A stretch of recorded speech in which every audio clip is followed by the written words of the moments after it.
আমি ওই আশ্বাস দিব, আর হেঁটে যাওয়া মানুষগুলো আশ্বাসটাকে বিশ্বাস করবে। আর প্রতিনিয়ত ওই বিশ্বাসী মানুষগুলো আশ্বাসকারীর কাছ থেকে তারা সবসময় প্রতারিত হয়েছে। কথা বলেন ঠিক না বেঠিক? কারণ আমাদের সুন্নি জামাত কি দুই না এক? আচ্ছা, এটা কি আপনার কাছে ভালো লাগতেছে না? তাহলে এক থাকলে যে আসলে অনেক কিছুর পরিবর্তন হয়, মনের পরিবর্তন হয় এবং সম্পর্ক ভালোবাসা তৈরি হয়, তার একটা প্রমাণ কি আপনারা পাচ্ছেন না? তো এটা যেন আমরা চিরদিন ধরে রাখতে পারি, ঠিক না? আমরা এক থাকবো। পীর মাশায়েখরা কি এখন দুই না এক? এক। তো সেজন্য আমরা ঐক্যবদ্ধভাবে আমরা যে কোনো কাজ ইনশাল্লাহ করব। আমার মা বোনরা এসেছেন, আমার মা বোনরা তো অনেক ওয়াজ শোনেন, আমার জন্য অনেক দোয়াও করেন। আমার মা বোনদেরকে আমি বলবো, মা, আমি আপনাদের সন্তানদেরকে উদ্বুদ্ধ করি যেন ওই সন্তানরা আপনার খেদমত করে। আপনার সন্তানকে আমি উদ্বুদ্ধ করি যেন আপনার সন্তান কখনো মাদকের সাথে জড়িত না হয়। তো ইনশাল্লাহ আমি আশা করি আপনার সন্তান, আমাদের সন্তান সকলে ঐক্যবদ্ধভাবে কোরআন সুন্নাহর আলোকে নিজের জীবন গঠন করবে। এবং আমাদের ইসলাম বলে কি জানেন? আমাদের ইসলাম বলে যে একটি এলাকায়, একটি গ্রামে, একটি দেশে অনেক ধর্মের লোক বাস করবে, কেউ কাউকে আঘাত করবে না। সে তার ধর্ম পালন করবে, আমি আমাদের ধর্ম পালন করব, ঠিক না? তো সেই জন্য আমরা চিন্তা করি যে সকল ধর্মের মানুষগুলো যেন যার যার সহাবস্থায় যেন তারা যেন নিরাপদ থাকে, তারা যেন নির্বিঘ্নে তাদের কাজ করতে পারে, ঠিক না বেঠি? আমাদের দেশে চা বাগান আছে না? চা শ্রমিক আছে না? আচ্ছা, আমি যদি প্রশ্ন করি, তুমি দাঁড়াও তো, তুমি কোন ক্লাসে পড়ো? 10-এ পড়ো, বসো। এই ছেলেটা 10-এ পড়ে, কোন স্কুলে পড়ো? হ্যাঁ, ডিসি স্কুল, চুনারগড়। আচ্ছা, ও ডিসি স্কুলে পড়ে, বসো। আমাদের চা শ্রমিকদের অনেক বড় জনগোষ্ঠী না? আচ্ছা, ওরা কি বাংলাদেশের নাগরিক না? ওরা কি এই দেশের মানুষ না? তো এই ছেলেটা ডিসি স্কুলে পড়ে, চুনারগড়ে পড়ে।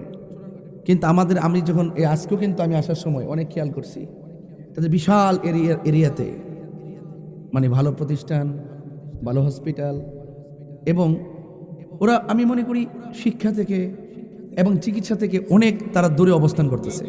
কথা সঠিক কিনা বলেন? এরা দেশের মানুষ তো রে ভাই, এদেশের নাগরিক তো। এদের জন্য আমাদের কি দায়িত্ব আছে না? আমি আশ্বাস এগুলো আমি খুব দিতে চাই না, আমি বিশ্বাসের মানুষ। আমি ওই আশ্বাস দিব, আর হেঁটে যাওয়া মানুষগুলো আশ্বাসটাকে বিশ্বাস করবে। আর প্রতিনিয়ত ওই বিশ্বাসী মানুষগুলো আশ্বাসকারীর কাছ থেকে তারা সবসময় প্রতারিত হয়েছে। কথা বলেন ঠিক না বেঠিক? আমরা ওই ধোঁকা দিতে চাই না। আমি একবারই বলছি যে ইসলামী মূল্যবোধ যার হৃদয়ে থাকে, তার কাছে দেশের মানুষ সব কিছুই নিরাপদ থাকে। কথা বলেন ঠিক না বেঠিক?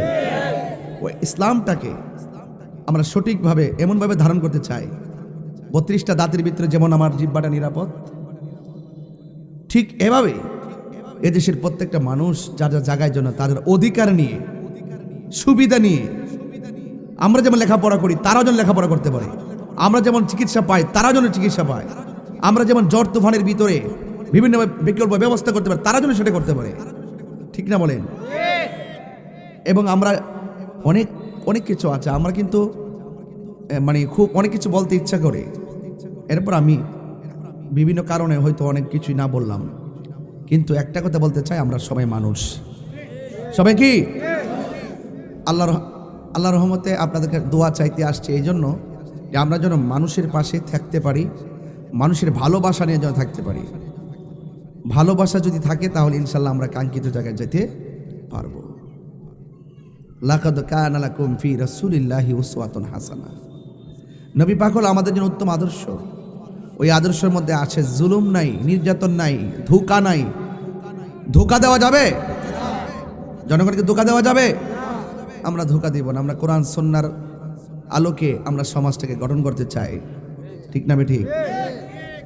বৃষ্টি বাদলায় বিভিন্ন রোগ বিমার তাদের যে কন্ডিশন, এগুলো থেকে যেন আল্লাহ পাক আমাদের যারা আমরা কাজ করতে চাই যেন আল্লাহ পাক সুযোগ দেয়। তাইলে আমরা মন অনেক বড়, সুযোগ পেলে আপনাদের প্রত্যেকটা মানুষের পাশে দাঁড়ানোর মতো হিম্মত এবং ভালোবাসা আন্তরিকতা আমাদের আছে। আহলে সুন্নাত ওয়াল জামাতের বৃহত্তর সুন্নি জোট এটা গতানুগতিক কোনো প্ল্যাটফর্ম নয়, এটি একটি আধ্যাত্মিক প্ল্যাটফর্ম। এই আধ্যাত্মিক প্ল্যাটফর্মের কাছে দেশের মানুষ এবং দেশ দুইটাই নিরাপদ। বুঝতে পেরেছেন? আমার যুবক ভাইদেরকে বলবো, আল্লাহর ওয়াস্তে আপনারা নেশা করবেন, বলেন নেশা করবেন এবং মা বাবার মনে কষ্ট দিবেন? মা বাবার মনে কষ্ট দিয়ে কি আমার পিছনে ঘুরলে লাভ হইব? মা বাবার মনে কষ্ট দিয়ে কি হজে গেলে লাভ হইব? মা বাবার মনে কষ্ট দিয়ে দান করলে লাভ হইব? রেদার রাব্বি ফি রিদাল ওয়ালিদাইন ওয়া সাখাতুর রাব্বি ফি সাখাতিল ওয়ালিদাইন। পিতামাতার সন্তুষ্টিতে আল্লাহর সন্তুষ্টি, পিতামাতার অসন্তুষ্টিতে আল্লাহর অসন্তুষ্টি। আমরা বাবা মাকে অসন্তুষ্টি করব? আজকে বাবা অল্প সময়ে বৃদ্ধ হয়ে যায়, শরীরে শক্তি কমে যায় একমাত্র পরিশ্রমের কারণে। কথা বলেন ঠিক কিনা? যে বাচ্চার যে শরীরে শক্তিটা নিয়ে চলতে পারতো 20 বছর, সেই শরীরের শক্তি নিস্তেজ হয়ে যায়। 20 বছর বাঁচলেও ভালো করে ফিটনেস নিয়ে বাঁচতে পারে না, একমাত্র সন্তান সন্তান করতে করতে। এক যুবক আওয়াজ করে বলুন, আমরা মা বাবার খেদমত চাই কি চাই না? সত্যি চাই। কারা কারা চান একটা হাত তোলেন তো বাজান।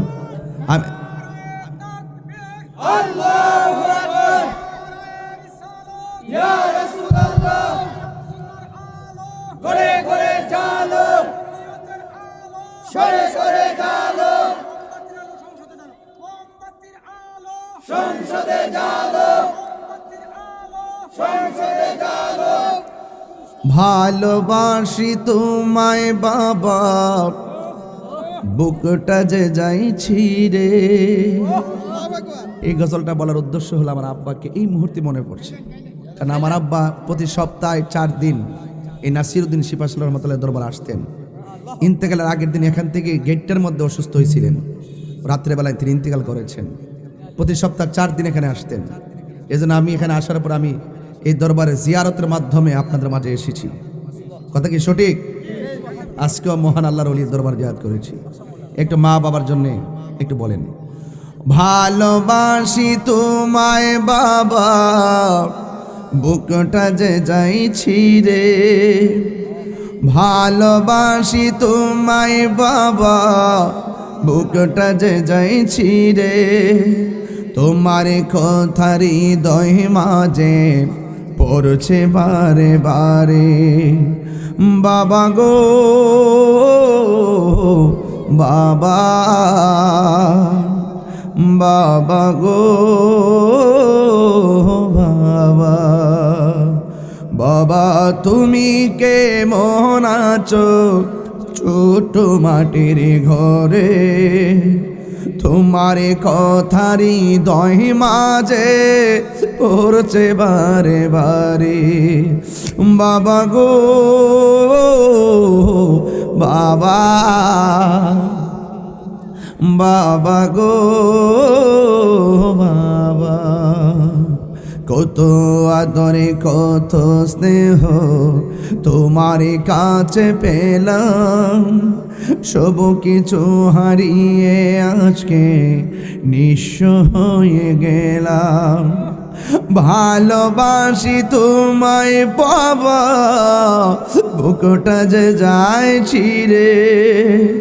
ভালোবাসি তোমায় বাবা, বুকটা যে যাইছি রে। তোমার কথার হৃদয় মাঝে পড়ছে বারে বারে। বাবা গো বাবা, বাবা গো